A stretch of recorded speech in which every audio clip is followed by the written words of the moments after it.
اسلام کی فطرت میں قدرت نے یہ لچک دی ہے، اتنا ہی وہ ابھرے گا جتنا کہ دباؤ گے۔ السلام علیکم دوستو، میں ہوں محمد اظہر اور آپ دیکھ رہے ہیں اسلامی کلچر HZ۔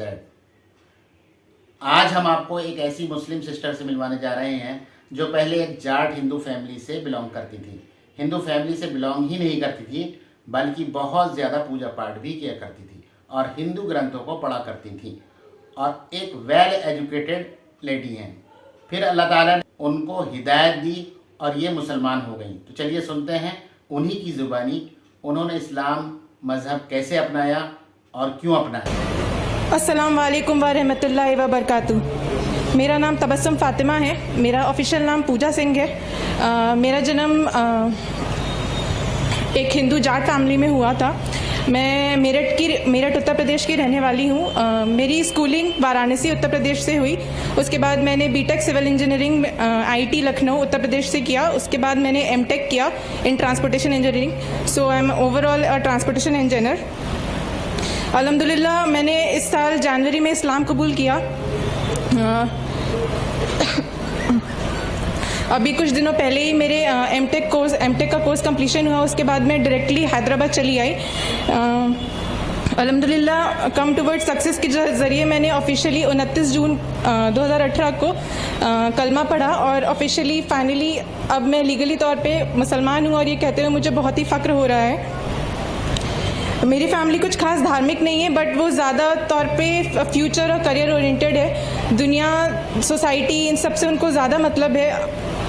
میرا اسٹیٹمنٹ اوور آل ہو چکا ہے بٹ وہ پیچھے سے بیک گراؤنڈ میں ابھی بھی تھوڑی کوشش کر رہے ہیں کہ میرے کو منائیں، ایموشنل کریں، کچھ بھی کریں، بٹ الحمدللہ I am trying my level best کہ I do not succumb to all these things.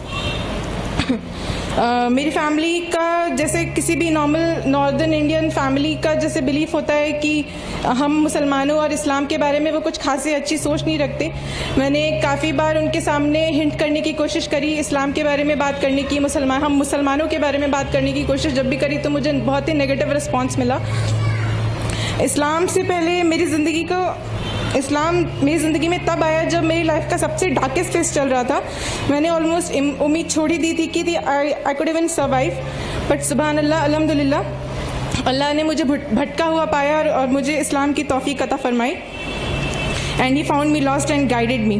اسلام سے پہلے first of all I like to tell you all کہ میرے کو اسلام میں کیا پسند آیا۔ آخرت کا کانسیپٹ از دا تھنگ جس نے مجھے اسلام کی طرف سب سے زیادہ کھینچا۔ دنیا کی چکا چوند میں انسان ایسے مطلب بنا یہ سوچے کہ اسے کبھی جا کے کہیں آنسریبل ہونا ہے، اللہ تعالیٰ ہمارے کو سرسوں کے دانے جتنا بھی ہم نے جو اچھا یا برا کام کیا ہے اس کو ہمیں جا کے وہ بتائے گا کہ تم نے یہ کام کیا ہے۔ بنا یہ سوچے بے لگام ہو کے، بے دھڑک ہو کے وہ فساد اس دنیا میں کیے جا رہا ہے۔ اسلام سے پہلے جب میں پیچھے مڑ کے اپنی زندگی دیکھتی ہوں تو مجھے محسوس ہوتا ہے کہ اس دنیا کے دور میں بھاگتے بھاگتے کبھی سوچا نہیں تھا کہ زندگی کا اصل مقصد کیا ہے۔ زندگی کا پہلا سبب ہے کہ اللہ کو پہچانو۔ روپے پیسے سے پہلے اللہ کو پہچانو، تجارت سے پہلے اللہ کو پہچانو، حکومت سے پہلے اللہ کو پہچانو۔ کون ہے جس نے یہ سب کچھ بنایا؟ اس کا جواب بھی اللہ ہمیں دیتا ہے۔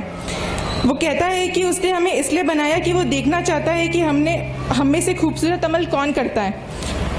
اللہ کہتا ہے میں نے زمین کو بہت خوبصورت بنایا تاکہ میں دیکھوں کہ یہاں ادھر ادھر کون بھٹکتا ہے اور میری طرف کون آتا ہے، اس پر کون جان لگاتا ہے، مجھے کون راضی کرتا ہے۔ بڑے سے بڑی ڈگری لے لو لیکن اگر آپ نے اللہ کو راضی نہیں کیا تو آپ سے بڑا لوزر نہیں۔ اللہ کہتا ہے کہ یہ دنیا صرف ایک امتحان ہے۔ یہاں زندگی کبھی پرفیکٹ نہیں ہو سکتی کیونکہ اسے کبھی آئیڈیل بنایا ہی نہیں گیا۔ یہ چھوڑ جانے والی جگہ ہے، مٹ جانے والا مقام ہے۔ ہم محمد صلی اللہ علیہ وسلم کی امت اس دنیا سے جی ہٹا کر اگر صرف آخرت کا خیال اپنے دماغ میں رکھتے ہوئے ہر ایک کام کریں تو یہ دنیا جو اس چکا چوند میں اندھی ہو کے بھاگتی جا رہی ہے بنا کوئی ایم سوچے، صرف دنیا میں اپنا نام کمانا ہے، اینی ہاؤ کمانا ہے، سوچنا ہی نہیں ہے کہ اگلا انسان کا آپ کے کسی بھی کیے ہوئے کام سے کیا اس پہ افیکٹ ہوگا۔ اللہ کہتا ہے کوئی تیرے رب کے سوا بنانے والا، پھر کیوں مجھے چھوڑ کے اوروں کے پاس چلے جاتے ہو؟ اللہ سبحانہ تعالیٰ پہلے ہمیں خبر دیتا ہے، پھر سوال کرتا ہے اور پھر دعویٰ کرتا ہے۔ پہلے وہ ہمیں خبر دیتا ہے کہ یہ ساری دنیا، ساری کائنات اس نے بنائی، پھر سوال کرتا ہے کس نے بنایا، پھر دعویٰ کرتا ہے میرے سوا کون کر سکتا ہے؟ میں ہی تو ہوں جس نے یہ سب کچھ بنایا، ساتوں آسمان بنائے، سورج کو روشنی دی، دن کے بعد رات لائی، بادلوں سے پانی برسایا۔ ہے کوئی اور جو یہ سب کر سکے؟ کیسا ہے اللہ؟ لا الہ الا اللہ، اللہ کے سوا کوئی معبود نہیں۔ لہو ما فی السماوات و ما فی الارض، زمین آسمان کی بادشاہت رکھتا ہے اللہ۔ انسان بھول جاتا ہے کہ ایک دن ہمیں واپس لوٹ کے اللہ کے پاس جانا ہے، جس نے یہ ہمیں زندگی امانت کے طور پہ، میں ایمفسائز کروں گی یہ ورڈ امانت، اس نے ہمیں یہ زندگی امانت کے طور پہ دے کے بھیجی ہے۔ انا للہ و انا الیہ راجعون، we belong to Allah and to him we شال ریٹرن۔ دنیا میں جو آج یہ اسلاموفوبیا بڑھتا جا رہا ہے، اس کو دور کرنے کے لیے، اس کو دور کر کے اللہ کی بتائی راہ پہ سے ہر کسی کو واقف کرانا ہم سبھی مسلمانوں کا فرض ہے۔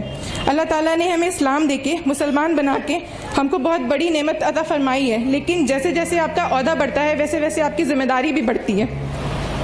اسلام جو کہ موسٹ مس انٹرپریٹڈ ریلیجن بن چکا ہے اس پوری ورلڈ میں، لوگوں کو پتہ ہی نہیں ہے کہ اسلام ایگزیکٹلی ہے کیا۔ مسلمان کا نام سنتے ہی وہ اس طرح سے خوف کھاتے ہیں جیسے کہ ریلیٹ کرنا ترنت ان کو ٹیررسٹ ہے کچھ ہے۔ جیسے میں جب کالج میں تھی تو میرے کچھ دوستوں کو پتہ چلا کہ میں نے اسلام قبول کر لیا، تو وہ مجھ سے کہتے تھے کہ اسلام میں ہی کیوں جانا ہے؟ اتنی مسلم کنٹریز تم دیکھو، سارے مسلم کنٹریز جو ہیں ان کا حال دیکھو کیا ہے، تمہیں کوئی فالو ہی کرنا ہے، تمہیں کچھ زیادہ ہی پیس چاہیے تو تم جینزم کی طرف جاؤ، بدھزم کی طرف جاؤ، اور بھی باقی دھرم ہے ان کو پڑھو۔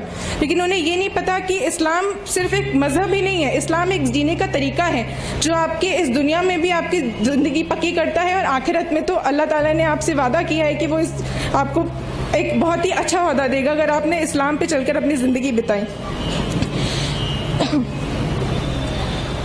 اسلام جس کا مطلب ہے سبمیشن ٹو گاڈ، اور اس بات کو ہمیں صحیح مطلب سے سمجھ کے اوروں کو بھی سمجھانا ہے۔ اللہ سے بڑا کچھ نہیں، نہ کوئی رشتہ، نہ کوئی دولت، نہ کوئی دنیا۔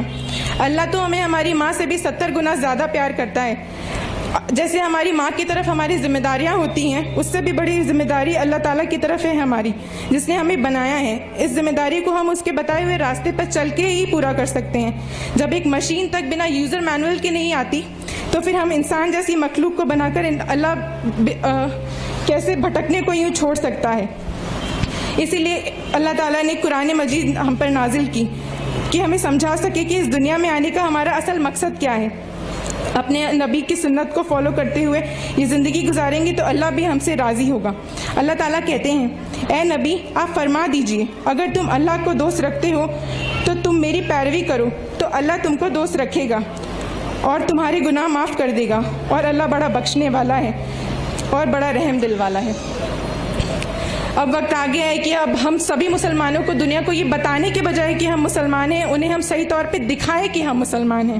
یہاں آنے سے پہلے میں جانتی ہی نہیں تھی کہ مسلمانوں میں اتنی ایکتا بھی ہوتی ہے۔ مطلب وہاں پہ لوگ ایسے ہوتے ہیں کہ آپ کو کچھ بھی ہو رہا ہے وہ چھوڑ دیں گے، انہیں مطلب نہیں۔ یہاں پہ لوگ انجان جن سے آپ کا کوئی رشتہ نہیں، صرف ایک کلمہ ہے جو ہمارا آپس میں رشتہ ہے۔ بلڈ ریلیشن سے بھی بڑا رشتہ ایک کلمہ کا رشتہ ہے جو آپ نے پڑھ لیا تو اس کے بعد آپ ایک دوسرے کے لیے اکاؤنٹیبل ہو گئے۔